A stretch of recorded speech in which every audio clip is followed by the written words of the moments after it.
গীতা দ্বিতীয় অধ্যায় সাংখ্যযোগ। সেই সাংখ্যযোগের 40 নম্বর শ্লোকে, শ্লোকটা একটু পড়ে নেবেন। ন ইহ অবিক্রমনাশ অস্তি প্রত্যবায় নবেদ্যতে স্বল্পম অপি অশ্ব ধর্মস্য ত্রায়তে মহত ভয়া। শ্রীমদ্ ভগবত গীতা দ্বিতীয় অধ্যায় সাংখ্যযোগ 40 নম্বর শ্লোক। ভগবান বলছেন ভক্তি যুগের অনুশীলন কখনো বিনষ্ট হয় না। আপনি 1 বছর প্রসাদ পেলেন, তারপর আপনি আর পারলেন না, আপনি আবার তামসিক আহার করতে শুরু করলেন। 1 বছরের কৃপা কি নষ্ট হয়ে যাবে? 1 বছর যে আপনি প্রসাদ পেলেন তার কি রেজাল্ট নষ্ট হয়ে যাবে? আপনি 12 মাসের মাঝে নিয়ম মাসটা নিষ্ঠা সহকারে পালন করেন, বাকি 11 মাস করতে পারছেন না, এই 1 মাসের রেজাল্ট কি নষ্ট হয়ে যাবে? ভগবান বলছেন নইহ অবিক্রমনাশ অস্তি প্রত্যবায় নবেদ্যতে স্বল্পম অপি অশ্ব ধর্মস্য ত্রায়তে মহত ভয়া। ভক্তি যুগের অনুশীলন কখনো বিনষ্ট হয় না। তার স্বল্প অনুষ্ঠাতাকে সংসার রূপ মহাভয় থেকে পরিত্রাণ করে। আপনি জাগতিক ক্ষেত্রে পরীক্ষা দেবেন, এসএসসি, প্রত্যেকটি সাবজেক্ট যদি পরীক্ষা না দেন, একদিন যদি পরীক্ষার হলে উপস্থিত থাকতে না পারেন, আপনার রেজাল্ট ফেল আসবে না পাস আসবে? পাস করবেন। একদিন অ্যাটেন্ড না করলে ফেল। কিন্তু পারমার্থিক ক্ষেত্রে তেমন নয়।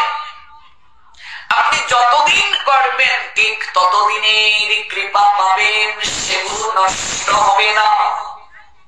আপনি 2 ঘন্টা হরিকথা শুনলেন, এর রেজাল্ট নষ্ট হবে না, জমা থাকবে এখানে। এটা আমার কথা নয়, ভগবানের কথা। দ্বিতীয় অধ্যায় সাংখ্যযোগের 40 নম্বর শ্লোক। এই তুলসী সাক্ষী দেবী হিসাব রাখছেন। আমাদের প্রত্যেককেই সাত্বিক আহার গ্রহণ করতে হবে। সাত্বিক আহার গ্রহণ না করলে মুখ যতদিন শুদ্ধ না হবে ততদিন পর্যন্ত আমি যতই হরিনামের গুটি টানি না কেন, এই নাম যথার্থ কৃপা করবে না। যেমন খাবার তেমন মন, যেমন মন তেমন বুদ্ধি, যেমন বুদ্ধি তেমন স্থিতি, যেমন স্থিতি তেমন লয়, যেমন লয় তেমন প্রাপ্তি। এটাকে বলে জঠরাগ্নি। এখানে আগুন আছে কি নেই? দেখবেন সকাল বেলা যখন এমন করে ধোঁয়া বের হয় কি হয় না? এখানে আগুন আছে, পরিপাক হয়। আগুনে যা দেবেন তার গন্ধ বের হয় কি হয় না? আগুনে যদি প্লাস্টিক দেন, প্লাস্টিকের গন্ধ হবে কি হবে না? আগুনে যদি চন্দন কাষ্ঠ দেন, চন্দনের গন্ধ বের হবে কি হবে না? আপনি এই জায়গায় যে আহার দেবেন তারই গন্ধ আপনার চেতনায় প্রবেশ করবে। কথাটা বুঝতে পেরেছেন? যেমন আহার তেমন মন হয়। অপরাধ নেবেন না। কোন একটা লাশকে স্পর্শ করলে স্নান করতে হয় কি হয় না? একটা মরা পশুকে, ছাগলকে যদি স্পর্শ করে আসি, আমরা কি ঘরে ঢুকি না স্নান করে ঢুকি? অথচ আমরা সেই মরা লাশকে কেটে কেটে মাসের পর মাস ফ্রিজের মাঝে রাখি। ভাবুন তো একবার, অনুভব করুন। আমাদের 2টো মার্গ রয়েছে শাস্ত্রে, একটা প্রবৃত্তি মার্গ আর একটা নিবৃত্তি মার্গ। প্রবৃত্তি মার্গ হচ্ছে ভোগ, তমগুণ সম্পন্ন মানুষদের জন্য, আর নিবৃত্তি মার্গ হচ্ছে ত্যাগ, সাত্বিক মানুষদের জন্য। কোনটা আপনি গ্রহণ করবেন সিদ্ধান্ত আপনার। আমাদের শ্রীমদ ভগবত গীতায় 3 প্রকার আহারের কথা বলছেন, সাত্বিক, রাজসিক, তামসিক। ভগবান গলা টিপে কাউকে ধরে বলেন নাই যে তুমি এগুলো ছেড়ে এগুলো গ্রহণ করো। ভগবান সিদ্ধান্তটা আমাদেরকে দিয়েছেন, আমরা কোনটা গ্রহণ করব। এমন আহার করলে এমন হবে, এমন আহার করলে এমন হবে, এমন আহার করলে এমন হবে। সিদ্ধান্তটা আমার আপনার। তাহলে আপনি যদি 4 মাসও প্রসাদ গ্রহণ করেন, চাতুর্মাসে অভ্যাস করুন ধীরে ধীরে, তাহলেও আপনার রেজাল্ট নষ্ট হবে না। সংসারী মানুষকে যারা অসমর্থ 3 মাস সাত্বিক আহার করার কথা বলছেন শাস্ত্র। কয় মাস গো? 3 মাস যারা অসমর্থ। প্রথম মাস বৈশাখ মাস, এটা হচ্ছে মধুসূদন, এখানে আপনাকে সাত্বিক আহার গ্রহণ করতে হবে। দ্বিতীয় মাস মাঘ মাস, সাত্বিক আহার গ্রহণ করতে হয়, প্রাতঃ স্নান করতে হয় বৈশাখে মাঘে। আরেকটা কি কার্তিক মাস, দামোদর। এই 3 মাস সংসারী মানুষকে, যারা অসমর্থ, যারা প্রতিদিন সাত্বিক আহার পাচ্ছে না, এই 3টা মাস তাদেরকে সাত্বিক আহার করতে হয়। মাঘ মাসে প্রাতঃ স্নানের বহু ভূমিকা আছে। কুমারী মেয়েরা মাঘ মাসে প্রাতঃ স্নান এক সময় করত। তোমরা করেছো গো? কেউ করেছো মাঘ মাসে প্রাতঃ স্নান? হ্যাঁ, ভোরবেলা করে। এটাকে কুমারী স্নানও বলা হয়। কেমন? এগুলো পুরাণে আছে। আর যারা আরো ভক্তির উৎকর্ষতা লাভ করতে চায়, আরো এগিয়ে যেতে চায়, তারা শ্রাবণ, ভাদ্র, আশ্বিন, কার্তিক চাতুর্মাস করবে। ধীরে ধীরে অভ্যাস হবে, দেখবেন একদিন না একদিন আমরা পৌঁছাতে পারবো। কিন্তু যারা সাত্বিক আহার করতে পারছেন না, তাদেরকে নিন্দা করা যাবে না, সমালোচনা করা যাবে না, ভালোবেসে কাছে টানতে হবে। লক্ষ্যহীরা বেশ্যাকে যদি হরিদাস ঠাকুর ভালোবেসে কাছে না টানতেন, সে কি লক্ষ্য নামী বৈষ্ণবী হতে পারতেন? পারতেন না। জগাই মাদাই নিত্যানন্দ প্রভুর মাথা ফাটিয়ে দিলেন। মদের গন্ধ মুখ থেকে তখন বের হচ্ছে। নিত্যানন্দ প্রভু আলিঙ্গন দিলেন। কখনো কি বলেছেন আগে মুখটা ধুয়ে আসো তারপর তোমায় আলিঙ্গন দেব? বলেননি। কারণ কি? কারণ হচ্ছে আশ্রয় করিয়া ভজে কৃষ্ণ তারে নাহি তেজে, বাকি সব মরে অকারণ। আপনাকে আশ্রয় দিতে হবে, আপনাকে ভালোবাসা দিতে হবে। প্রীতি দিয়ে সকল কার্য করা যায়। আর সেই ভক্তি যুগের অনুষ্ঠান যদি অল্প কেউ করে, তার বিনাশ নাই। এটা আমার কথা নয়, ভগবানের কথা। 2য় অধ্যায় সাংখ্য যুগের 40 নম্বর শ্লোক। তাই অজামিল বারবণিতার প্রেমে পড়ে সকল কিছু হারালো। ব্রাহ্মণীর যে কর্ম সেটি থেকেও সরে গেল। সেই অজামিলকে লুমস মুনি নারদের পরামর্শে কৃপা করার জন্য তার গৃহে অতিথি হয়েছিলেন। লুমস মুনি কেন তাকে বলে?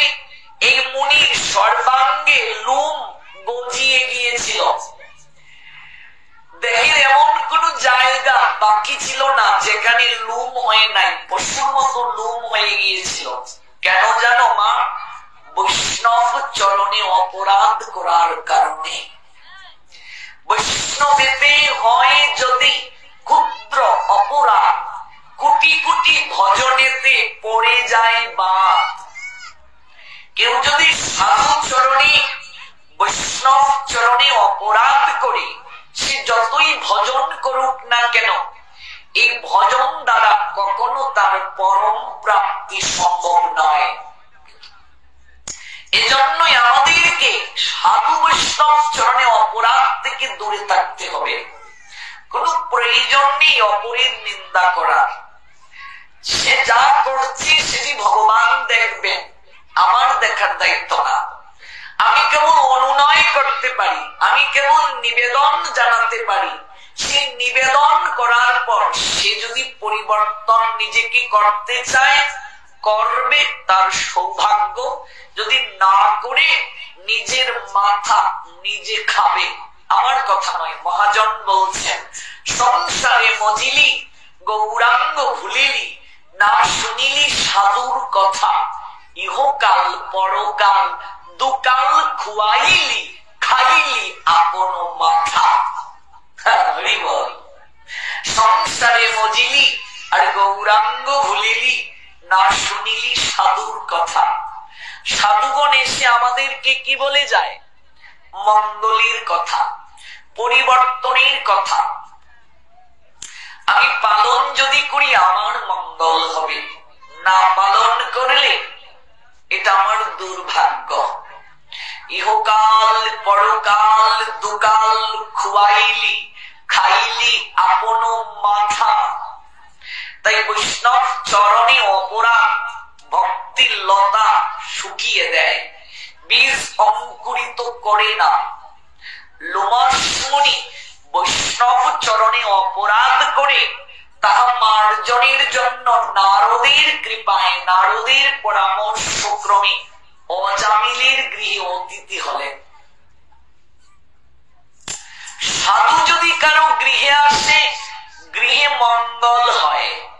সাধু যে গৃহে রাত যাপন করে, সেই গৃহের সকল পাপ বিনষ্ট হয়। অজামিল সেবা করলেন, লোমসমুনি শরীরের লোম সেটি বিনষ্ট হল। যাওয়ার বেলা অজামিলকে কৃপা করতে চাইলেন।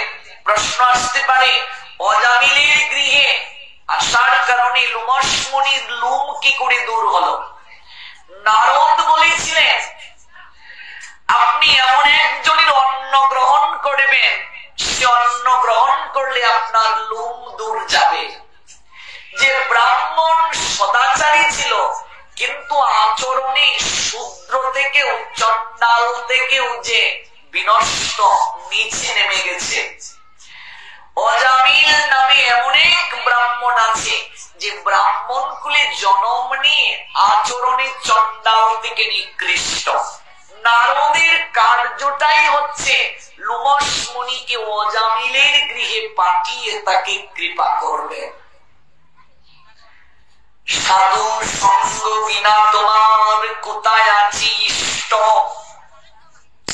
বৈষ্ণব চরণে মজ ঘুচিবে অনিষ্ট। তাই লোমসমুনি আসলেন, অজামিলের গৃহে অন্ন খেলেন। অন্নের মাঝে অনেক প্রকার দোষ থাকে, যে কারো অন্ন গ্রহণ করা যাবে না, এটা তাকে হিংসা করা নয়। অন্যের মাঝে চেতনা নিহিত থাকে। বুঝতে পেরেছো বাবা? যাজনিক ব্রাহ্মণরা বিভিন্ন জায়গা থেকে অন্ন আনেন, আমরা তাদেরকে অন্ন দান করি। কিন্তু যারা দান করছেন, সে দানের সময় যদি গৃহকর্তা সৎ ভাব না থাকে, এই তন্ডুল রান্না করি খেলে পাপ গৃহীত হয়। শ্রাদ্ধে আপনি আহার করতে গেলেন, যে ব্যক্তির উদ্দেশ্যে শ্রাদ্ধ, সেই শ্রাদ্ধ যদি তামসিক হয়, বহু জায়গায়, জানি না আপনাদের অঞ্চলে হয় কিনা, শ্রাদ্ধে মাছ করা হয়। আপনাদের অঞ্চলেও কি হয়? যদি হয়ে থাকে সেটা অশাস্ত্রীয়। কলিযুগে যে বিষয়গুলো নিষিদ্ধ, অশ্বমেধ যজ্ঞ, গোমেধ যজ্ঞ, দেবরের দ্বারা সন্তান উৎপাদন, যেটাকে নিয়োগ পদ্ধতি বলে, মহাভারতে ছিল, কলিযুগে নিষেধ। শ্রাদ্ধে মাছ মাংস নিষেধ। শ্রীমদ ভাগবতে স্পষ্ট উল্লেখ আছে। সপ্তম স্কন্ধ, মনে করে যাবেন, শ্লোকটা বাড়িতে গিয়ে খুলে দেখবেন। আমি শাস্ত্রের বাহিরে একটা কথাও বলি না। 15তম অধ্যায় 7 নম্বর শ্লোক, সপ্তম স্কন্ধ 15তম অধ্যায় 7 নম্বর শ্লোক। যুধিষ্ঠির মহারাজকে নারদ বলছেন শ্রাদ্ধে আমিষ নিষিদ্ধ। যে শ্রাদ্ধে আমিষ করা হয়, যারা গিয়ে আহার করবে ওই ব্যক্তি জীবন দশায় যে পাপ করে গিয়েছে, যে ব্যক্তি গিয়ে খাবে সেই মৃত ব্যক্তির পাপের একটা অংশ বহন করে নিয়ে আসবে। যাবে গো, খাবে গিয়ে। যদি পরম দয়ালু হও, যে আমার মতো দয়ালু কেউ নাই, আমি সবার পাপ নিতে চাই, বেশি করে গিয়ে খেও। এখানেই শেষ নয় গো। মাছের শ্রাদ্ধে খেলে সর্বপ্রথম আয়ু কমে যাবে, নাতির মুখ আর দেখা হবে না, শরীরের সৌন্দর্য নষ্ট হয়ে যাবে, মুখে দিবার সেদা বেদা দিলেও লাভ হবে না, ভক্তি নষ্ট হয়ে যাবে, প্রেম ধন নষ্ট হয়ে যাবে। কারণ এটা কলিযুগে নিষেধ। এটা আমার কথা নয়, আচার্যগণের কথা। যে শ্রাদ্ধে মাছ হয় সেটা তামসিক শ্রাদ্ধ। তামসিক শ্রাদ্ধ হচ্ছে ভূত প্রেতের শ্রাদ্ধ। একবার ভাবুন, শ্রাদ্ধ বাসর, যেখানে জীবাত্মার সঙ্গে পরমাত্মার মিলন হবে, শ্রদ্ধার সঙ্গে দান করা হবে, সেই জায়গাটাতে রুচি কি করে হয়? আমাদের এই ভাটি অঞ্চলগুলোতে মাছের শ্রাদ্ধে আয়োজনকারীরা আগরবাতি গিয়ে দেখায়। আমি এক জায়গায় গিয়েছি অনেক আগে, পাটি দিরাই সাল্লা, এই তো আর একটু পার হলে দিরাই সাল্লা। মাছের শ্রাদ্ধ হচ্ছে, আর তার সঙ্গে অর্ধেক করে পেঁয়াজ কেটে দিয়েছে। আমাকে পাঠে নিয়েছিল 7-8 বছর আগে। এখন তো আমি যে শ্রাদ্ধে মাছ হয় সেখানে পাঠেও যাই না। শাস্ত্রে বলছে ওই যজ্ঞানুষ্ঠানে অংশগ্রহণ করলেও আপনার ভক্তি নষ্ট হয়ে যাবে।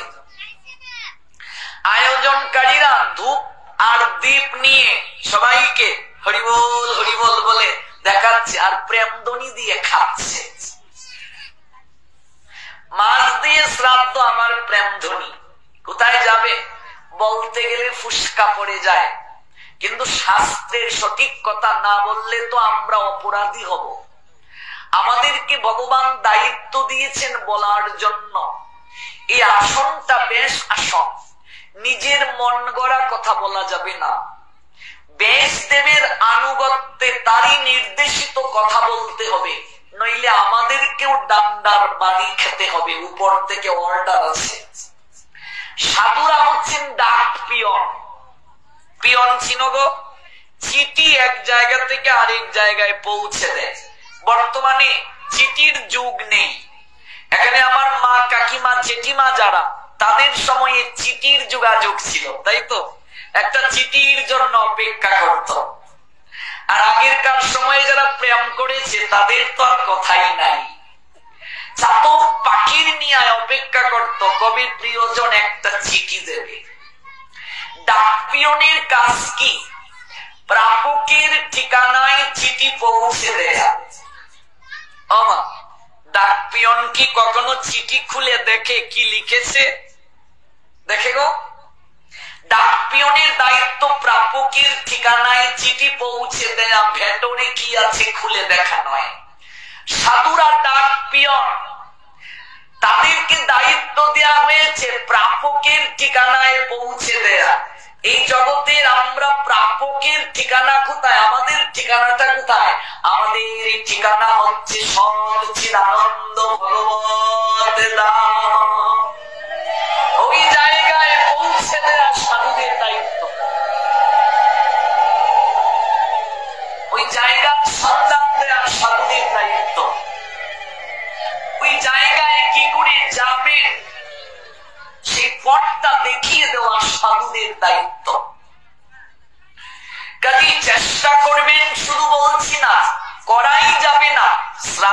মাছ মাংস। শ্রাদ্ধে তো এক সময় অন্ন গ্রহণের বিধানই ছিল না, শাস্ত্রে শ্রাদ্ধে অন্ন গ্রহণের বিধানই এক সময় দেন নাই, শ্রাদ্ধে দই চিরা খাওয়ানোরই বিধান ছিল। এখানে আমার যারা বয়োজ্যেষ্ঠ বাবার বয়সী, বলো ঠিক না ভুল বলছি? শ্রাদ্ধে কি এক সময় অন্ন ছিল? দই চিরা। ধীরে ধীরে ধীরে ধীরে অন্ন আসলো, তারপর আমরা ভাবতে শুরু করলাম একটু ঝাল ঝুল না খেলে হয় না, শুরু হয়ে গেল। কাজেই সতর্ক হও, সচেতনতা খুব দরকার আমাদের জন্য। শ্রাদ্ধ বাসর এটা যজ্ঞস্থান, শ্রাদ্ধ কখনো ঘটা করে করতে নেই। আমরা মনে করি 10 গ্রাম নেমন্তন্ন করে খাওয়ালে খুব ভালো, অমুক বাবুর শ্রাদ্ধ, দেখেছো কি করেছে গো, আস্তা তেলাপিয়া মাছ, এগুলো নয়। শ্রাদ্ধে যত কম লোক বলা যায় তত মঙ্গল, শ্রাদ্ধ যত নিবৃত্তি করা যায় তত মঙ্গল। কেন? শ্রদ্ধার সঙ্গে দান করা। দান কি কেউ ঘোষণা করে করে? শ্রাদ্ধ মানে কি? শ্রদ্ধা যুগ অনপ্রত্যয় যুগে শ্রাদ্ধ আসছে, শ্রদ্ধার সঙ্গে কিছু দান করাকে শ্রাদ্ধ বলে। আচ্ছা, দান করে কেউ যদি চিৎকার করে বলে তাহলে কি তার দানের মহিমা থাকে? দান করতে হয় নীরবে, গোপনে। এক হাত দান করলে আরেক হাত জানতে পারবে না। শ্রাদ্ধটা যত গোপনে করা যায় তত ভালো। এটা আমার কথা নয়, আচার্যগণের কথা। শ্রাদ্ধ কখনো ঘটা করে করতে নেই, শ্রাদ্ধে বেশি লোক খাওয়াতে নেই। শ্রাদ্ধটা প্রসাদ নিবেদন করে করা উচিত। ধীরে ধীরে সমাজ সংস্কার হচ্ছে, মানুষ জানতে পারছে এখন শাস্ত্র তত্ত্ব। বহু জায়গায় এখন এগুলো উঠে যাচ্ছে, কারণ এখন অনলাইনের যুগ। মানুষ অনলাইনেই সব জায়গা থেকে তত্ত্ব সংগ্রহ করতে পারে, পিডিএফ পায়, গ্রন্থ পায় অনলাইনে। মহারাজদের পাঠ, ব্রহ্মচারীদের পাঠ, সাধু বৈষ্ণবদের পাঠ বিশ্বের সব জায়গা থেকে শুনতে পারে। মানুষের এখন চেতনা জাগ্রত হচ্ছে। কাজে আমি অনুরোধ রেখে যাব, যদি এমন কোন কার্য হয় কোথাও, এই আজমিনীগঞ্জ উপজেলায় যারা এসেছেন, আপনারা সচেতন হন। আমি শ্রাদ্ধে করবেন না, আমি শ্রাদ্ধে আহার করবেন না। যে ব্যক্তি দেহ রেখেছেন তিনি জীবিত অবস্থায় যে পাপ করবেন, সেই পাপের একটা অংশ আপনাকে গ্রহণ করতে হবে।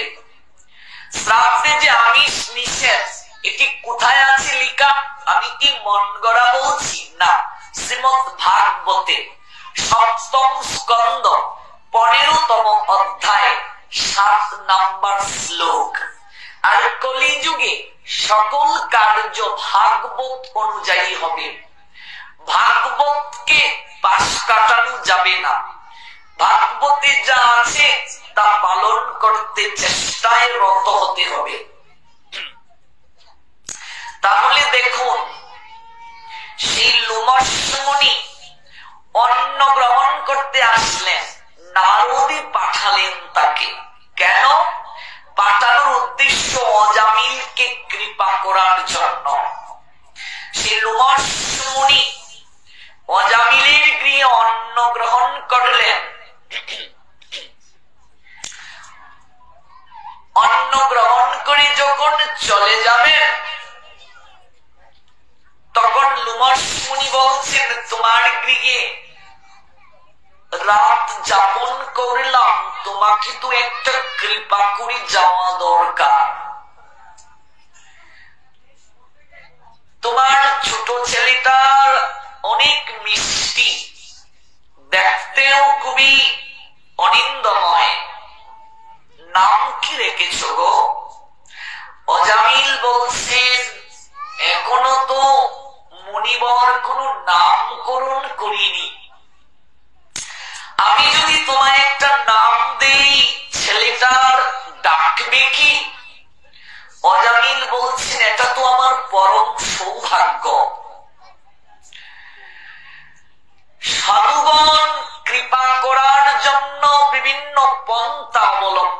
করেন, মহাপাপী অজামিল, তাকে যদি হঠাৎ করে এখন ভগবানের নাম নিতে বলা হয়, সে নেবে না,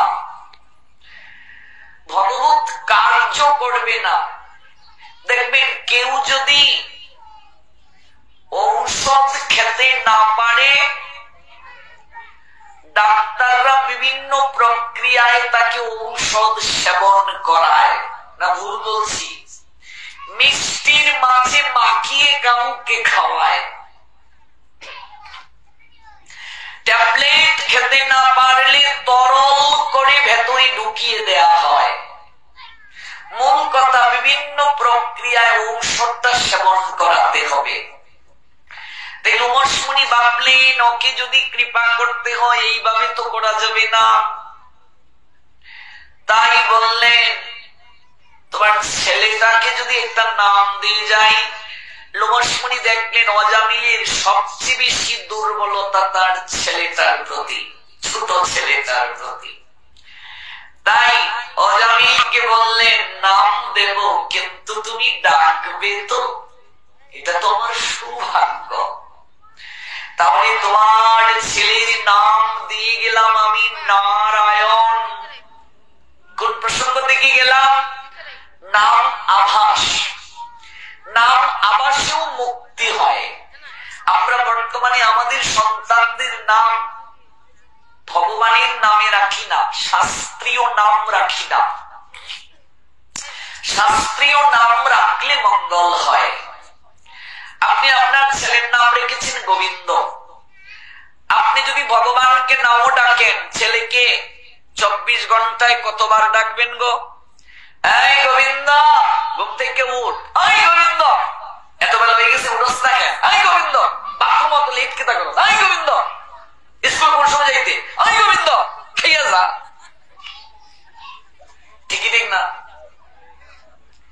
ডাকছো ছেলেকে, নামটা কার? ভগবানের, তাতেও তোমার মঙ্গল হয়ে যাবে। হরি বল। এর থেকে আর সহজ প্রক্রিয়া কি? এবার আমরা ভগবানের নাম না রেখে আমরা সন্তানের নাম রাখি এখন ডিজে। এক জায়গায় পাঠিয়ে গেলাম, মা তার ছেলের নাম রাখছে ডিজে।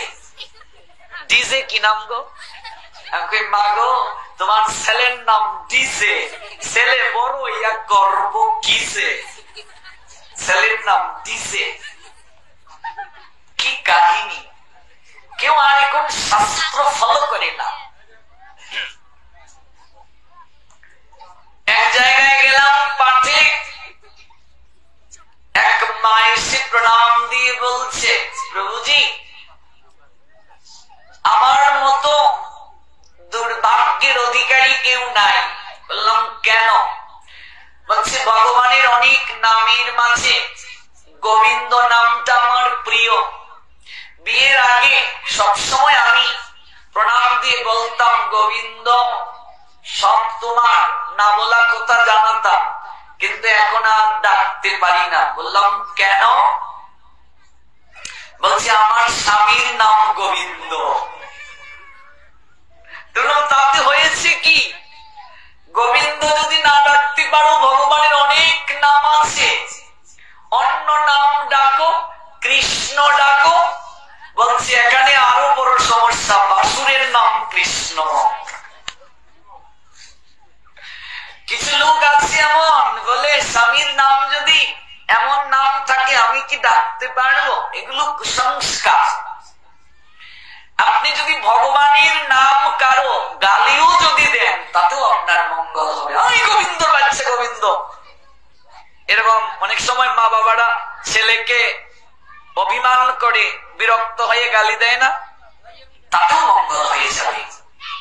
রাধারানীকে টিকা টিপ্পণী করে বলছেন, ওই দেখ দেখ কৃষ্ণ কলঙ্কিনী যায়, তাতেও মঙ্গল। এই জন্য পরবর্তীতে সন্তান যখন হবে, নামকরণটা সাধুদেরকে জিজ্ঞেস করে করবে।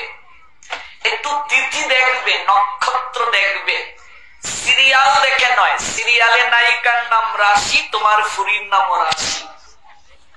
সিরিয়ালে নায়িকার নাম পাখি, তোমার ফুরি পরিণাম পাখি। হ্যাঁ, এগুলো কোন নাম নয়, নামকরণ করো বৈদিক নাম। ধার্মিক মুসলমানেরা কুরআন হাদিসের বাহিরে নাম রাখে না। রহিমা, আকলিমা, জাহানারা, করিম, জায়নাল, হাসান, হুসেন, এগুলোর পিছনে তাদের ধর্মীয় গ্রন্থের বিভিন্ন কাহিনী যুক্ত আছে। তারা বিশ্বাস করে আখিরাতের সময়ে এই নামগুলো তাদেরকে সহায়তা করবে। আমাদের পূর্বপুরুষরা আগেরকার সময়ে বৈদিক নাম রাখতেন, কিন্তু আমরা বর্তমানে নাম রাখি পিন্টু। কোন পিন্টু থাকলে ক্ষমা করবেন। পিন্টু, আচ্ছা এই নামের অর্থ কি বলুন তো? পিন্টু মানে দুইটা পিন। পিন্টু এটা কি নাম, কি অর্থ বলেন তো? পিন টু, দুইটা পিন, কি অর্থ? আমরা যারা বাংলা নিয়ে পড়েছি, বাংলা সাহিত্য নিয়ে পড়েছি, আমরা এগুলোকে খুব মনোযোগ দিই। নামের অর্থ, শব্দের অর্থ, শব্দের মাঝে যদি দোষ থাকে, এই নাম যদি ডাকো গৃহের অমঙ্গল হয়, জানতে হবে। এই জন্য জীব গোস্বামী পাদ বলছেন, কোন শব্দের সঙ্গে কৃষ্ণ যখন নামটা সংযুক্ত হয়, তখন সেই শব্দের দোষ কেটে যায়। আগেরকার সময়ে বিবাহের কার্ডে দেখবেন লেখা থাকতো শ্রীযুক্তা, শ্রীযুক্ত, শ্রীমান, শ্রীমতী। তোমার নাম কি গো? শ্রীমতী রেবতী দেবী, এরকম নাম। তোমার নাম কি গো? শ্রীমান গিরিধারী মোদক, এরকম। এখন নাম কি গো? যতটুকু কম বলা যায় তত ভালো। কিন্তু এই যে শ্রী, এর পিছনে কারণ আছে। শ্রী হচ্ছে রাধা রানীর নাম। এগুলো অর্থ আছে রে বাবা। এগুলো এমনিতে আগেরকার পূর্বপুরুষরা লাগাতেন না, তারা জানতেন। তাদের গুরু নিষ্ঠা ছিল, তাদের সাধু বাক্যে বিশ্বাস ছিল। বর্তমানে বিয়ের কার্ডে আমরা এগুলো তো রাখি না। কাউকে বলতে গেলে নামের পূর্বে তো এগুলো বলিও না। শ্রীযুক্ত কিংবা শ্রীযুক্তা, শ্রীমান কিংবা শ্রীমতী যদি নামের পূর্বে সংযুক্ত করো, ওই নামের মাঝে যদি কোনো দোষ থাকে, সঙ্গে সঙ্গে দোষটা কেটে যায়। শ্রী হচ্ছে রাধা রানীর নাম। রাধা রানীর অনন্ত নাম শ্রীময়ী, শ্রীজি, শ্রী ইত্যাদি। বিয়ের কার্ডে দেখবে একটা পতঙ্গ প্রজাপতির ছবি আমরা রাখি, এটা ভুল। বিয়ের দেবতার নাম প্রজাপতি। প্রজাপতি মানে ফরিং প্রজাপতি নয়, প্রজাপতি হচ্ছে ব্রহ্মার একটা নাম। বিয়ের কার্ডে যদি ছবি দিতে হয়, এখানে ব্রহ্মার ছবি হবে, ফরিং প্রজাপতির ছবি নয়। ওম নমঃ প্রজাপতয়ে নমঃ, এটা বলে 5টা সিঁদুরের ফুটা দিই আমরা। এখন আর সিঁদুরের ফুটা দেয়া লাগে না, ওই ল্যাব থেকে, প্রেস থেকে লাল রং দিয়ে 5টা ফুটা দিয়ে নিয়ে আসি। আমরা ডিজিটাল হতে হতে সিঁদুর ছেড়ে টিপ পড়তে শুরু করলাম, সাবিত্রীর চুড়ি খুলে রেখে দিলাম। আর ভারতে যখন যাবে কলকাতায়, সনাতনী হিন্দুর মেয়েরা সিঁদুরও পরে না, শঙ্খও পরে না। 100 জনের মাঝে 90 জন। ওই ভারত থেকে আমাদের বাংলাদেশের মেয়েরা, বিশেষ করে বাঙালি মায়েরা, আমরা অনেক অনেক অনেক বেশি সদাচার পালন করি, অনেক বেশি ধর্ম প্রতিপালন করি। সারা কলকাতায় কোন মেয়েকে ওড়না পড়তে দেখলাম না, 3 মাস পাঠ করতে গেলাম, কিন্তু আমার বাংলাদেশে কোনো মেয়ে ওড়না ব্যতীত বের হয় না। না ভুল বলছি গো? আমাদের এখনো বাংলাদেশের মেয়েরা সিঁদুর পরে, শঙ্খ পরিধান করে, কারণ এটা আমাদের বাঙালিদের সংস্কৃতি, সনাতনী সংস্কৃতি। সিঁদুর পরে যখন আয়নার সম্মুখে দাঁড়ায় মনে হয় লক্ষ্মী যেন বৈকুণ্ঠ থেকে নেমে এসেছে। কিন্তু দিন দিন আমরা মনে করছি এটার প্রয়োজন নাই।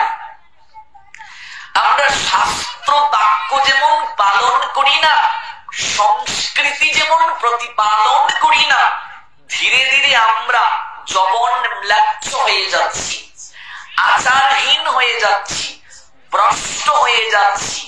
একটাই কারণ, তত্ত্বদ্রষ্টা সাধুর সঙ্গ না করার কারণে, শাস্ত্র না পড়ার কারণে, এবং আমরা আমাদের গ্রন্থ সম্পর্কে জ্ঞান রাখি না বলে হাজার হাজার সনাতনী হিন্দুর ছেলে মেয়ে কনভার্ট হয়ে যাচ্ছে, ধর্মান্তরিত হয়ে যাচ্ছে।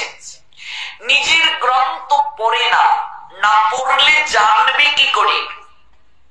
নিজেকে হিন্দু পরিচয় দিতে অনেকে লজ্জাবোধ করে। কেউ বা আবার শার্টের বোতামটা এমন করে লাগিয়ে রাখে যেন মালাটা না দেখা যায়। কেউ কেউ আবার ভাবে আমি যেন হিন্দু না জানাই ভালো। আমার বয়সী ছেলেরা বর্তমানে এমন করে দাড়ি রাখতে শুরু করেছে, তাদেরকে আর হিন্দু বুঝাই যায় না। যাবে কোথায়? উপলব্ধি করবে কোথায়? কে বলবে এই কথাগুলো? সমাজে এই যে কুসম চেতনা এসে আমাদেরকে আঁকড়ে ধরছে, আজকে পুজোটা এখন আর আমাদের ধর্মীয় ভাব গাম্ভীর্যের মাঝে রাখতে পারছি না। পুজোটা এখন উৎসব হয়ে যাচ্ছে। পুজোর মণ্ডপ এখন নর্তকীর নর্তনশালা হয়ে গেছে। পুজোর মণ্ডপটাকে এখন আমরা ক্লাব বানিয়ে ফেলছি। পুজোর মণ্ডপে আগে ধূপের গ্রান আর ভক্তি অনুরাগ মাখামাখি ছিল। আমাদের এখানে বাবা কাকা জেঠার বয়সী যারা, তারা যখন ছোট ছিলেন